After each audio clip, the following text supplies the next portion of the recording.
Diamond Harbour local ট্রেনে আগুন, আতঙ্ক। সুভাষগ্রাম স্টেশনে যাত্রীদের মধ্যে হুড়োহুড়ি। শিয়ালদাহ দক্ষিণ শাখায় বারুইপুরগামী ট্রেন চলাচল বন্ধ হয়ে পড়ে এই ঘটনার জেরে। যান্ত্রিক ত্রুটির কারণে আগুনের ফুলকি দেখা যায় বলে খবর রেল সূত্রে। এখনও ট্রেন চলাচল বন্ধ রয়েছে, ট্রেনটি দাঁড়িয়ে রয়েছে স্টেশনেই। প্রত্যক্ষদর্শীরা জানিয়েছেন, রবিবার দুপুর 12:21 সুভাষগ্রাম স্টেশনে ঢোকে ডায়মন্ড হারবার লোকাল ট্রেনটি। স্টেশন ছাড়ার আগেই আগুন চোখে পড়ে।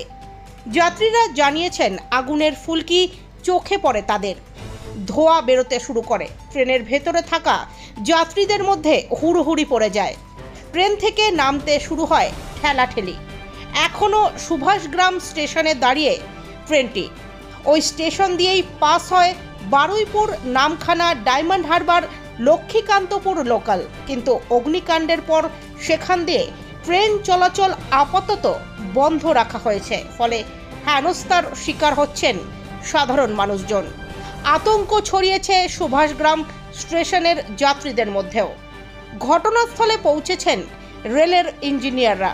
মেরামতের কাজ চলছে। যান্ত্রিক ত্রুটির কারণেই আগুনের ফুলকি বেরোতে শুরু করেছিল বলে প্রাথমিকভাবে মনে করা হচ্ছে। কিন্তু 1 ঘন্টারও বেশি সময় কেটে গেলেও এখনও ট্রেন চলাচল স্বাভাবিক হয়নি। এর প্রভাব পড়েছে শিয়ালদহ স্টেশনেও। প্ল্যাটফর্ম গিজগিজ করছে মানুষের ভিড়ে, কিন্তু ট্রেন ছাড়ছে না। শুধুমাত্র ক্যানিং এবং বজবজ শাখায় ট্রেন চলছে।